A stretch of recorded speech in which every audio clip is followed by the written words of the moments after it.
Good Hi, morning. Trenton. Hello. How are you, Connor? I am doing all right. Good. Yeah. Better than sick. Well, no, I'm still a little bit sick. Dang. Actually, I was working at Starbucks a few years back, and a guy came in while I was sick Nice. and was like, "You have a voice for radio." I know, because I worked in radio for like 2 decades. Beautiful. But, So this is the perfect time for you to be making this, actually, is what you're telling me. oh, 100%. Yeah. It's also nice that he said you had the voice for radio. And not the It's face for normally- radio. Exactly. Normally it's the other one. No, he was like, if there was any money left in radio, I would tell you to go into it. But there Don't. isn't money left. Exactly. That boat has swam. And I almost told him, well, thank you, but I'm a little sick today. That would have been a good response, personally. But I rang his order through, and then I went into the back room and I blew my nose. Good man. Culture. Right there. Anyway, welcome to Switching Reels. Welcome to Switching Reels, everyone. Hope you are having a fantastic Wednesday. We are both sick. Yeah. But Me with a chronic cough, and Connor, I don't know. just getting over whatever I had. Far enough that I don't feel miserable anymore. That's And very nice. that's why I'm here. We did have this discussion, I think, on our last episode about how if you're sick, we'll still do an episode. Exactly. But if I'm sick, it's not happening. See, I feel like I need to go and raise my constitution. I never thought I was a low constitution person, but, like, apparently I am. You are a high enough constitution person that if you're sick, it doesn't keep you from doing things. That's true, but it probably is the reason that I stay sick. That's fair. The moment I get sick, I shut down. Yeah, you gone. Like, this past week, I went into work when I was getting sick, and I couldn't even completely finish out the day. Crazy. And then I had 3 days where I was off. Yeah. So it was a day that I had intentionally taken off, and then the weekend. Exactly. You were a zombie on Saturday. Yeah. I was a zombie from Friday through Sunday. Yeah. And then Okay. Monday came around, and I was like, okay, I can kind of be a person. Exactly. Kind of. Happy holidays as well. Happy holidays. Hope you aren't sick. Hope you aren't sick. Yeah, holidays do that sometimes. Yeah. So what did we watch today? We watched Forge to the Back Forge. We watched Back to the Future. For those of you who are not willing to read a thumbnail title or Connor over here anything just similar. calling out our audience, because we do that a little bit too often on this show. Yeah, so Yeah, Yeah. number 31 on IMDb. yep. What are your first impressions? First impressions, pretty good. Yeah. I'm glad that halfway through you're like, it's supposed to be a comedy. Because I was like, what is going on in this movie? Yeah, I did get the feeling that you were disliking it for the wrong reasons. Exactly. You got to make sure you correct that. And so I was, yeah. I am, so I don't know if I've said this before on the podcast, but I feel like most of the time going into a movie blind is the best way to experience it. Absolutely. There are a very few specific movies, and we've actually gone through some of them where I'm like, it's best to go in kind of understanding what you're in A for. little bit of knowledge. What I was not prepared for was that I had to tell you that this was a comedy. Yeah, that's pretty, like, normal, though, at this point. Yeah. Yeah, I don't catch, like, I will understand the story structure of it and understand what the movie is trying to tell me. I will not tell you, or ever really currently be able to tell you what genre this is. Except for maybe Westerns for Seven Samurai. Back to the Future 3 is your movie then. Yeah! Okay, cool. I'll have to go and just watch these personally. And then, I haven't seen Back to the Future 2 or 3 in a very long time. nice. So I'm going to bring them home, watch them again, and then I'll lend them back to you, and you can watch them as you feel inclined to. Appreciate it. Love Um, that. I will say, watching this, I think this may have been our most fun movie so far. Yeah, I think this was a very fun movie. Um, Yeah. Now, Trying to that think feels back on weird it. to me because there are a lot of very fun movies that I really enjoy, Mm-hmm. and I didn't And this really isn't one connect of with them. this one. People that know me in real life, like you, know that the 80s is kind of a Your weird spot favorite for me. place. I don't think that you've ever said anything wrong about the 80s. The weird thing is, I love a lot of stuff from the 80s. Mm-hmm. It's just all of the stuff that wasn't mainstream during the 80s. Exactly. I like hardcore punk and gangster rap and thrash metal and all of that kind of stuff, which was getting started in the 80s, but it was not the mainstream. The mainstream was this. The mainstream was Terminator. The mainstream was hair metal and that kind of stuff. Hair metal? Oh yeah, like Is that where you turn your hair into metal? Is that where you turn your metal into hair?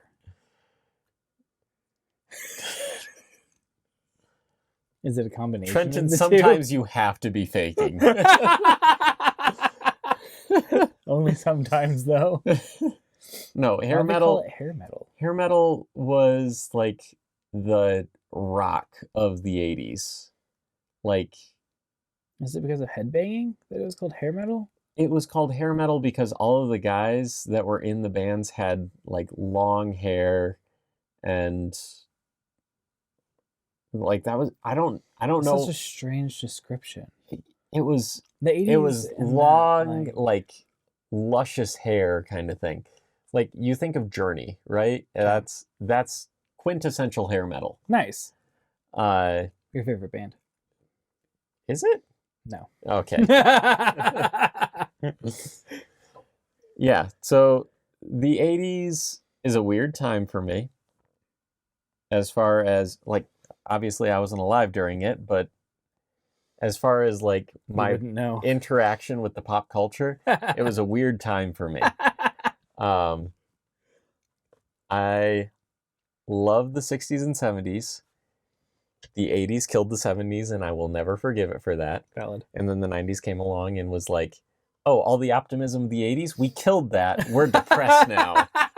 And so I love the 90s too. Oh, the 90s were so depressed from what I even have seen. I was only 5 at the most 90s that I was. The most 90s I was like 2.5. Yeah. That's crazy. Beautiful. All right, so all of that aside, this was Back to the Future. It wasn't bad at all. I would say enjoyment was a 7 and technical was a 7. Mid-range of good. I would say my enjoyment's Maybe technical was a little higher. I would say my enjoyment's probably around a 6. Oof. Oof. Maybe It's heavy. it's a light 6 to a strong 7. Okay. So sense. yeah, Wait, what? light 6 to a strong 7. That's a somewhere really in there. wide range. Yeah, that's fine. Okay, good. Strong 6 to a light 7. There you go. That's a much shorter range. Yeah, I mean,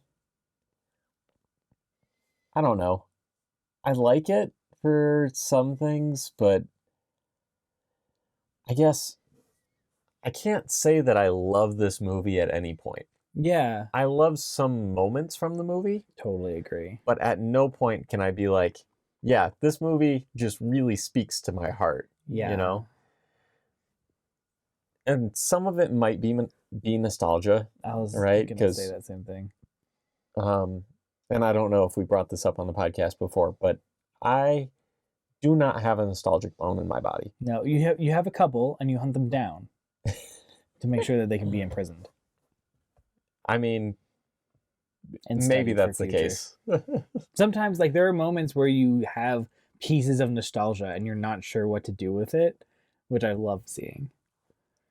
What is that, like Star Wars? Like I don't think it was Star Wars. There's one or two movies where you're just like, you know, I just like this movie, even though I feel like that's like oh, pre 2003 see, I feel like it's superhero movies. oh, nice. That makes total sense. And that has nothing to do with nostalgia, though, because I hadn't seen those movies when I was that age. Yeah, you were 6. Yeah. Like, I love Blade, right? Blade is a crazy good movie. That said, I did not watch it at a time when I was nostalgic for that. No. And I know that it's not actually great. I just love it. That's fantastic. And I think it's just because there's so much like focus on we wanted to make this as cool as possible. Yeah, rule of cool always wins. And even if it's not actually cool, the fact that you thought it was that cool is why it's cool. is why I enjoy it. Absolutely. Actually, okay. Did not think that this would be the podcast where this comes up. But there is a quote from Christopher Nolan that I heard at one point about the only time I feel like I'm wasting my time in a movie theater is when I think that the people making the movie on screen did not think that they were making the best movie of all time. Oh. So, like the idea that regardless of what you're making, if it's supposed to be like a schlocky superhero movie about a vampire hunter who is half vampire, if you are trying to make that the best movie of all time and you think that it is going to be the best movie of all time, I am still going to love it. Yes. Despite the fact that there are tons of problems with it. Love that. So yeah, like Blade, Hellboy, like all of those early 2000s, late 90s, like superhero comic movies, I adore them with everything I am. That's fantastic. And I did not watch them when I was a kid. That makes complete sense. Nope, totally get that. I watched X-Men a lot when I was a kid, but I don't remember it well enough to know if I actually like it now. Just have to watch it. Yeah, I suppose so. But I guess if you can't remember it, it's hard to have nostalgia for it. Yeah. And that's the thing. I will look back at things and I'm like, I remember thinking this was good as a kid. Exactly. I don't know if I still think it's good. Not sure. And that is why I say I don't have a nostalgic bone in my body. That makes sense. Didn't we just cover this earlier? Off air? You just said that I hunt down every nostalgic bone that I have. That's true. I don't think I have one. I don't think I'm nostalgic. And that is a weird thing because I think most people are. For the next 8.5 years, we'll go through a journey of movies and see if you're nostalgic. That's, yeah. See if we can hunt down any nostalgic bones. Yeah. I'm excited. Again, I don't think we'll find them because the movies that I fell in love with when I was in high school off of this list. We're old already. We're already old. That's exactly. Fantastic. So, see, I think we still just need to rewatch those though, because they can still have nostalgia, even if you didn't watch them when they were released. You know? That's true. Like but the I feel ancient Cinderella that everyone loves. Wait, what ancient Cinderella that everyone loves? The ancient like cartoon one. Oh, wait, people love that? Yeah. Yeah, Connor. Connor. We do. Come at us. I am trying to hold back that part of me that used to just be like, if I don't think it's good, it's not. I will tell you that I don't think it's good. And you will have to deal with the fact that I have made a value statement about the thing that you love. That's okay, actually. I just didn't know that people actually love Cinderella. Like, I genuinely didn't know. There's not knowledge that I had that could be possible. So, that said, Back to the Future. I was just going to remark on I see a wall up ahead, but I'm not there yet, apparently. Oh, yeah, that's true. Back to the Future, I will say, don't think it's as good as everyone remembers it being. And I will say that this is a movie that will live more fondly in your memories than in actually watching it most of the time. That makes complete sense. I already have a couple of those. Right. Like, even now I'm thinking, like, you know what? Despite all of the problems I had with it 20 minutes ago, there are still some moments that I really love from this. Exactly. And yeah, I think that's a large portion of its sort of staying power. Yeah, I completely agree. So, I also did like most of the CG except for the hand thing. So we'll talk about that in a second. yeah. That said, if you dislike us, if you don't want to be subscribed, please subscribe. We're trying to straight up reverse psychology on this one. Please let us know what you think in some way. We would love to hear you. I watch the email all the time. I have too many emails, so I watch all of them. Do you just let them scroll? Oh, that's a good idea. It's a horrible idea. I hope that you didn't miss that one. Don't do that, Trenton. Sounds like a good idea. That is absolutely something you would code just for fun. It would just be for fun, you know? Like, put up unread emails as they come in on my TV. No. Yeah. No. That's fantastic. Because I know can what couple as bird TV. I for know my what cats. I was gonna say. I know what your TV is set to, at least 60% of the time. Bird TV. Minimum. Bird 60. TV. It's bird TV. It's birds for cats. It's birds for cats. It's not bad to read in front of either. No, it's not. It's actually not bad just to like sit and like, oh, there's some birds. I can see why the cats would like it. Yeah. Anyway, We're at the wall. We're at the spoiler wall. Woo! Okay, All we're right. jumping over. Woo. Yep. Okay. There are some major problems with this movie. There's a couple. Yeah. Um, This is before like main. tonal problems. Oh, I was gonna go science problems. So we'll go tonal problems first. No, we can do science problems. Go. Gigawatts. What the heck's a gigawatt? We're in an age and a time where we're up to terawatts. You can't just go and make up a new unit of measurement. A gigawatt.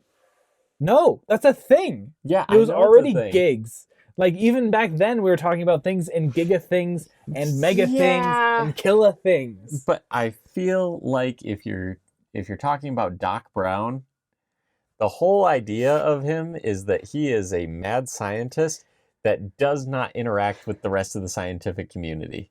Why does he use so many big words? Because he's still a scientist that understands the Can science. you just read the dictionary? He just doesn't interact with the scientific community. And then just He's coined never- things. Okay. My wife was homeschooled. Yes, I was homeschooled. You were homeschooled. Your wife was my wife's sister. Wow, She was also homeschooled. very true. You must have at some point run into the fact that homeschooled kids do not necessarily know how to say the words out loud that they know on paper. Never happened. Never happened. No, I was an audiobook kid from the time I came out of the womb.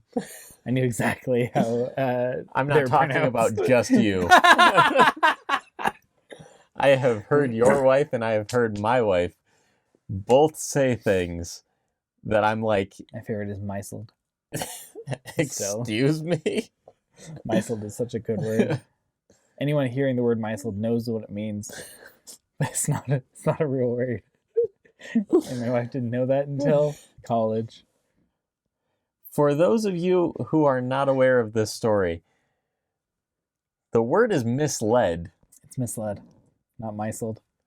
which has been She also knew misled was a word. Like she knew Yeah. that misled was a word, and she knew that Meisled was a word.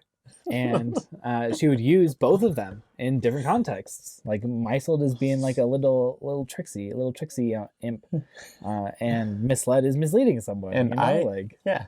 and I have met people that she convinced Meiseled was a word too. Mm-hmm. She's very convincing. She is. I'm not going to deny that, but Just go watch our last Christmas episode, which you'll see another one of soon. oh no. If Scrooged was anything to go, or not Scrooged, that's the Bill Murray one, just Scrooge. Yeah, just Scrooge.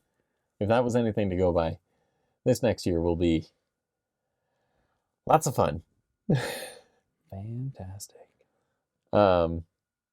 Anyway, my point here is you have a person that is interacting with these things in a vacuum. Oh no, he could have pronounced it gigawatt like GIF, but GIF.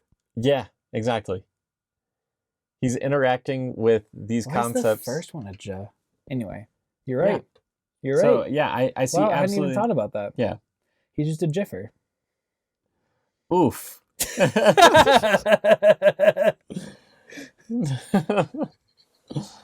All right. I assume you had other science problems than him Just saying that one? gigawatt. Yeah. Also, we should have said gigawatt. That's at least a funny one. You all right? Jiggle what? Jiggle that. Yeah, I don't know. Never mind. I will not.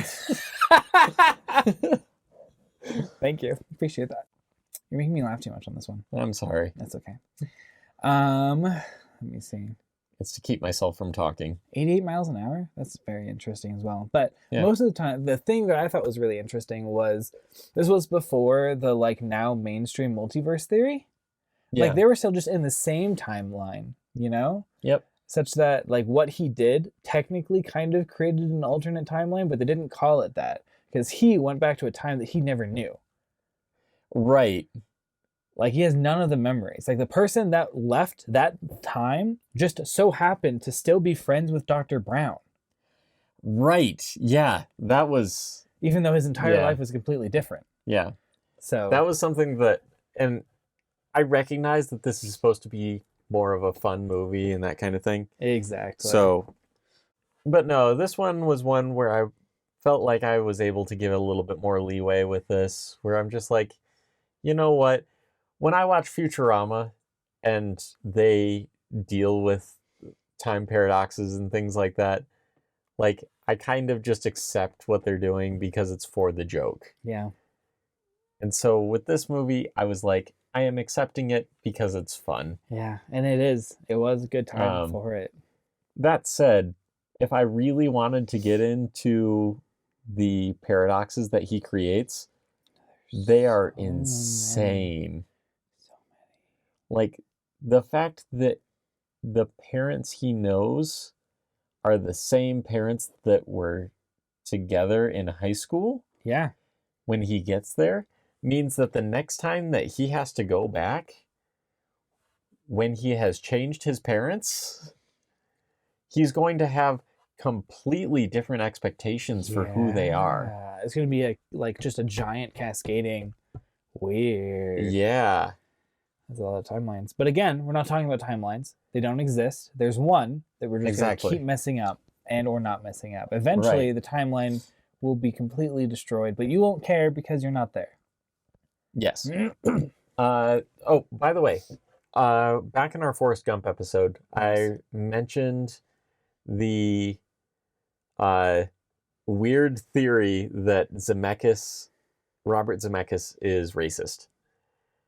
And that he keeps giving achievements that black people have done throughout American history to white people. Agreed.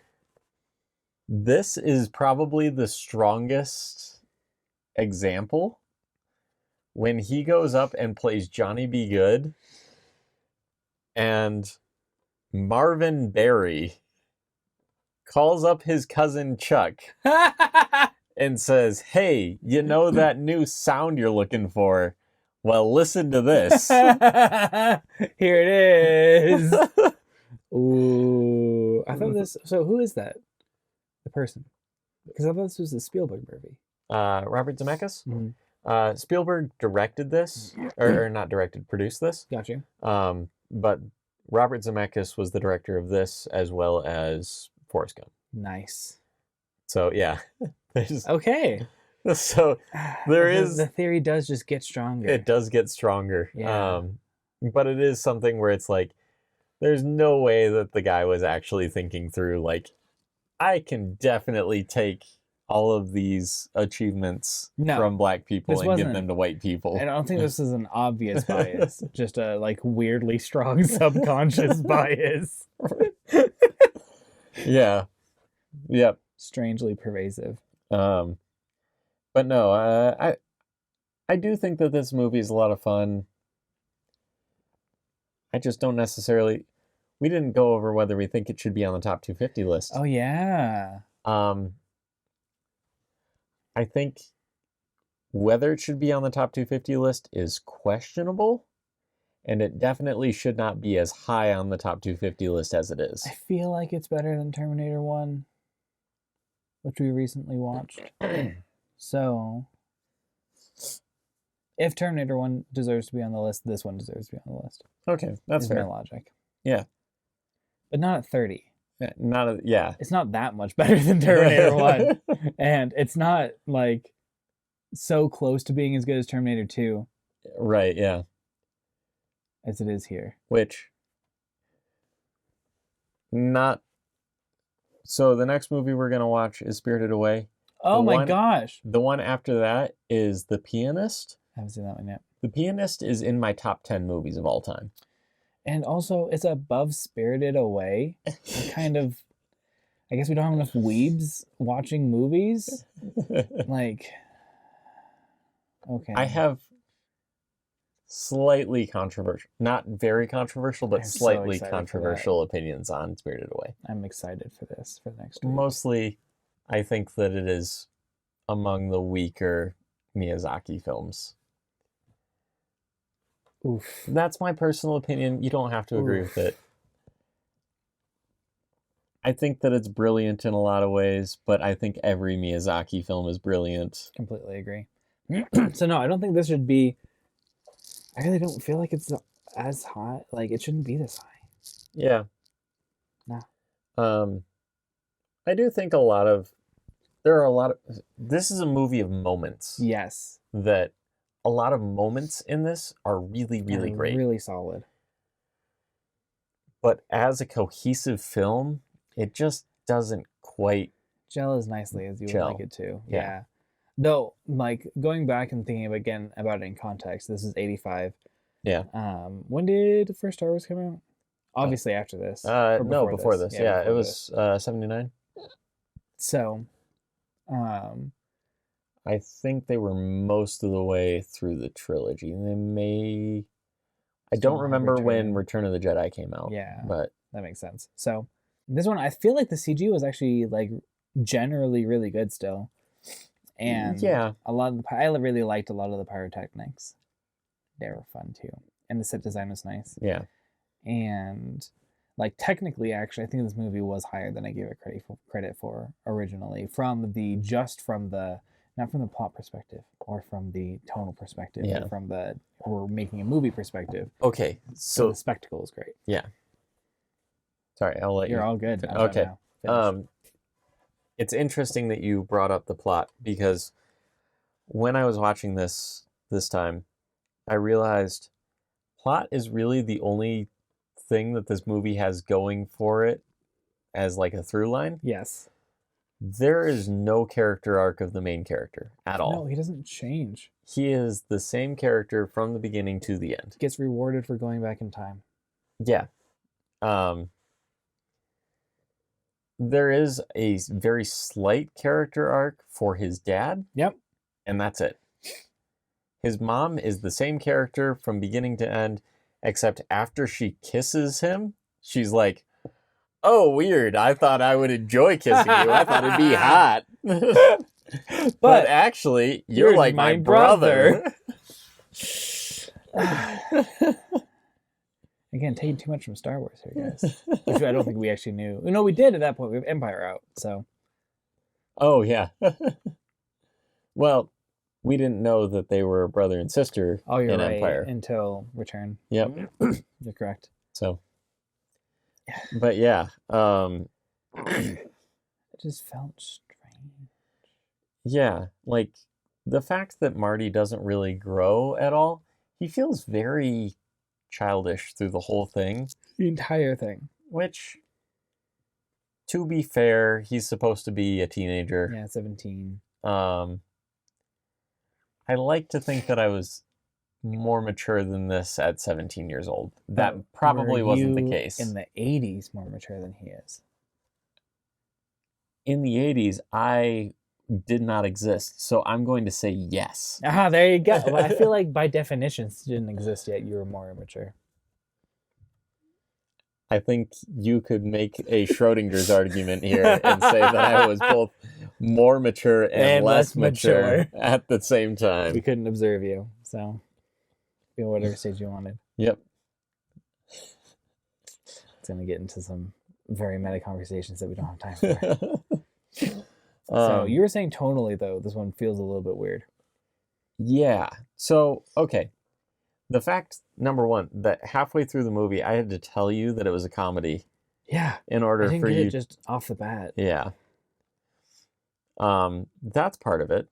The other part is that, like, even as a comedy, the fact that she's in love, or not in love, but infatuated with her future son isn't really played for laughs all that much. Like, No. there are some moments where there it are is. like her grabbing his leg. That Right, was yeah. funny. Like, a little bit yeah. and leaving very quickly. Like his reactions are sometimes played for laughs, Yes. but the entire relationship is not. And she does just feel like a reflection of whomever she's currently infatuated with, which only gets worse. Yeah. With like mom from the past and then mom from the future. And now her Right, demeanor yeah. completely changes based off of the fact that her husband is different, Yeah. which is very interesting to me. But yeah, like there's that aspect of it. There's the fact that Biff basically turns into a rapist at one point. Yep. Like he goes from kind of bullyish through most of the movie, and like to that point he just like he's a little bit mean. Yes. And then he gets to that scene where he pulls Marty out of the car. Yeah. And is like, now I'm just a rapist. Exactly. Like straight up. Like there's no like hand waving you can really do there. No. And like that makes it stronger when George comes through. Yeah. And Fantastic. Like it's really good. Saves the day. Like awesome. But still tonally it doesn't really play. And this isn't tonally, but there's so many meaningless ramps at the end of this movie. Like when Marty is playing guitar and the random redheaded guy steals his mom. Right, yeah. We didn't need that. And then when the doctor is on the clock tower and trying to connect the snag thing, and it just like there's just so many different things that go on. I will say with that scene, I did have a slightly different take on it. Just based on the fact that this time watching, in the opening credits, I saw one of his clocks had basically homage to a movie called Safety First, which came out in like 1930 something. Nice. Which is one of like the classic what are those slapstick comedies? Nice. Okay. And it's the one where the guy's holding on to the clock tower and it like starts falling apart and like he's trying to hold on and all that kind of stuff, but it keeps like breaking in different ways and that kind of stuff. So like I kind of saw some homage being played there and I was like, okay, I can forgive it for what feels sort of out of place here, but I think was somewhat an intentional homage. That makes sense. I still felt that might be. There's so many of them. Yeah. There's so many things that go wrong that didn't need to go wrong. And also, Marty misses his entrance by like 15 seconds. His entrance? Yeah, like he's supposed to start the car when the timer goes off. And the timer goes off and the car isn't even on yet. And so it takes a hot sec for him to get to the point that the car is even moving again. Yeah, that's true. He should have missed the lightning strike. Okay. I know that I said I wouldn't really get into this stuff because I understand that it's supposed to be a fun movie and that's the point. But this time going through, I could not get past the fact the car is powered by plutonium. Yeah. It does not take gasoline. Yeah. They made a very strong distinction between that at the beginning of the movie. Very beginning. Technically, he did say it's electric. He said it's electric. How is Marty getting this car to start? Why is he having trouble starting it and then getting it to start partway I have an through? electric car. I promise. This isn't how this works. Either he's out of electricity or he isn't. Yes, that's how electricity works. It's not like we're just storing electricity in a vat of gasoline. Oh, whoops. Sorry.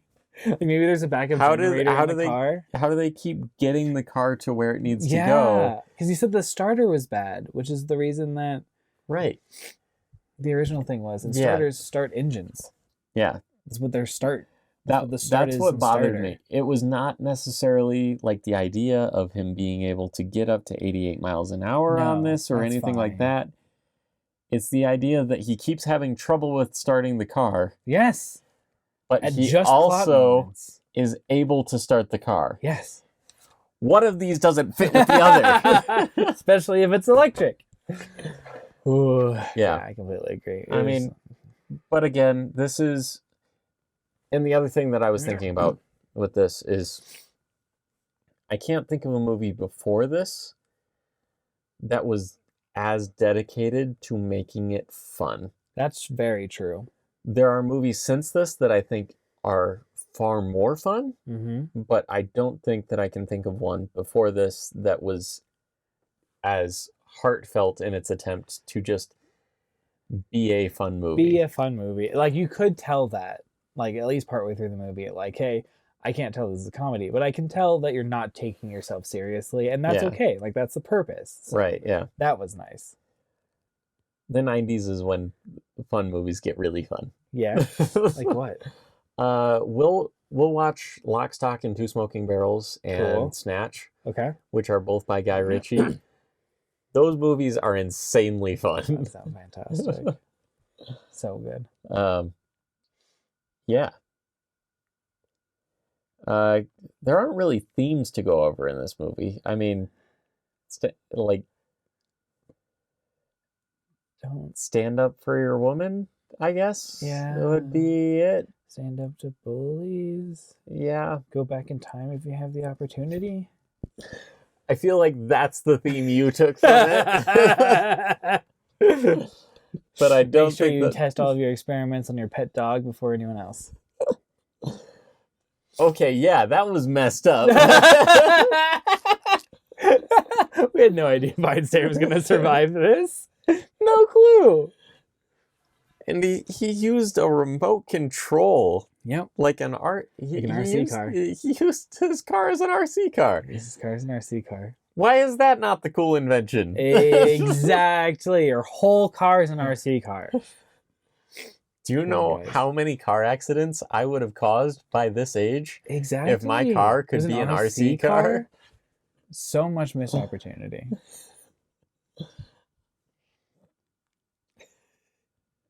I would like to put on the record that those accidents would not be intentional, but they would be a lot of fun. But they would have been so fun. Did you ever play? There are those car games that, like, you got points for the bigger accident you caused. I never played those. Oh, they were so fun. I'm trying to figure out. They were like, oh, I can't remember. Maybe it was called Road Rash or something. But they were very good and very fun. And that were they like flash games? No, like there were some on the PS3. I can't remember if there was anything past that. PS2 and PS3.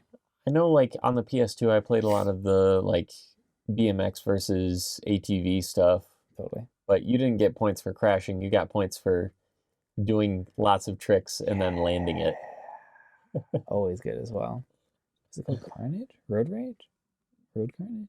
I can't remember. I'll figure it out. There was... Oh, Carnage is a game. Yeah, but it's not about cars. It is about Oh, cars. it is about cars? Yeah. thought it I was just an never older played game. it. It is an older game. Oh, like PS1 and before. I don't know how old it is. There was the other one that I heard it. Burnout. Burnout. It was Burnout. You got points for destroying other people's cars. Yeah, it's not your own. Yeah. But the more accident you caused from your own car, the more points you got, and it was fantastic. So good. Thanks for listening to Switching Reels. Yeah, thanks, guys. As we talk about random video games from our childhood. Completely not the movie. Like Buzz Lightyear Space Command, which was the first game that I ever picked out. I liked the TV series. Oh, yeah. That was a good TV series. I saw a few episodes of it well after I played the video game. It makes complete sense. I was just thinking of Monsters, Inc., the game on the PS1. I played that at my cousin's house. They had it. Nice. I only had a Dreamcast. I jumped from Dreamcast to Xbox 360. Oh, okay. So, yeah, I've got a lot of missing knowledge in the middle there. I had one of the PS1s that had a flip open TV in it. Like there was just a little TV built into my PS1. Wild. They charge so like good? over $400 for that Nowadays. now. Exactly. You can bring your console with you, and you also get the screen. Yeah, it didn't have a battery pack. You had to go and still like have it be charged on something. But yeah, that's fair. like it was very fun. I enjoyed it a lot. Anyway, this has gone completely off the rails. Completely off the rails. So I'm going to ask you. I have what seen are we watching? Spirited Away. Yeah. Spirited Away, I have seen. Yeah. So I'm stoked to hear your slightly controversial opinions about it. Yeah. I've only seen it recently, though, like within the last year or two. Oh, really? Yeah. I think it was before we Wild. started the podcast. No, it wasn't. Yeah, I think it was probably after we started the podcast. But Really? Yeah. I am surprised by that because I just know from some of the other conversations we've had, like, my anime knowledge is a fraction of yours. I love anime. But I love long anime. I enjoy anime occasionally. I love anime. Like I'm Not 700 episodes into One Piece. No. I'm reading One Piece because I can't stand the anime. Yeah, that's valid. Live action was good though. Live action was solid. Yeah, I enjoyed it. Nice. But yeah, I am reading One Piece. I'm reading Berserk. Nice. I've seen Cowboy Bebop. Yeah, I haven't actually seen all of Cowboy Bebop. And I've seen a portion of JoJo's Bizarre Adventure. Nice. Oh, and I've also seen all of Neon Genesis Evangelion. I haven't seen that one. Okay. I have seen all of Naruto though. I have not seen any Naruto, and I've only seen like 3 episodes of Dragon Ball Z. And most of Fairy Tail. I haven't seen very many of Dragon Ball Z either. Yeah, that one's weird to me because I know that a lot of people really love it. Like really, really like it. But I haven't ever gotten to The point where like I'm hooked. Exactly. And I feel like I should have. Me too. Like most of the time. Okay. We're not even talking about Back to the Future now, but this is going in the podcast anyway. Love it. Most of the time with like anything aimed at kids, which Dragon Ball Z was pretty ostensibly aimed at kids. Absolutely. I feel like the entertainment value should be there immediately. Yes, very fast. Even if it's not something that's for me, I should be able to understand what is entertaining about it. Absolutely. That was not the case with Dragon Ball Z. No. And maybe it gets more interesting the further into it you get. You know, like it has I will to. say, of the 3 episodes, the second episode was more interesting than the first, and the third episode was more interesting than the second. So it is ramping. So it was ramping. I just didn't continue watching. Sword Art Online was also very good. I didn't watch Sword Art Online because I saw the first few episodes and everybody told me, like, after you watch those episodes, it's basically all downhill. And I'm like, I liked the first season. yeah, Second season wasn't as good, and then when you got into the gun game, that was kind of fun. But okay. Yeah. I like the concept of Sword Art Online a lot. me too. Also, There's another one like that too. Log Horizon, also. oh, Pretty okay. good. They only had one season. Though. Right now, I want to see Blue-Eyed Samurai, which, Nice. from my understanding, is like a mixture of Eastern and Western animation. Yeah. And I have not heard a single bad thing about it. Nice. It's a Netflix original. Yeah, I think I've seen some things for it. Yeah, so I will definitely be watching that Good. soonish. That sounds awesome. Also, not an anime, but have you seen Primal? No, I've heard pretty good things about it. Okay. I will evangelize this show until I die. Yeah, that's awesome. Primal is about a caveman and a T-Rex that team up, and there's no dialogue because the caveman cannot speak, Yeah, there isn't reason to yet. and the T-Rex T-Rex cannot is speak. unable to speak. Exactly. And so everything is conveyed through like grunts and roars and all of that kind of stuff. But they are communicating very well for having only those options. And they are learning to survive in an extremely hostile environment. I love that. I only watched through the first season. There is a second season out. Nice. And I am excited to see it, but haven't gotten to it yet. That's exciting. Anyway. Very cool. Thanks for listening to our podcast about Back to the Future. And tune in next week for us totally talking about Spirited Away. Thanks, guys. And gals. Yep. How do we end this? I don't know.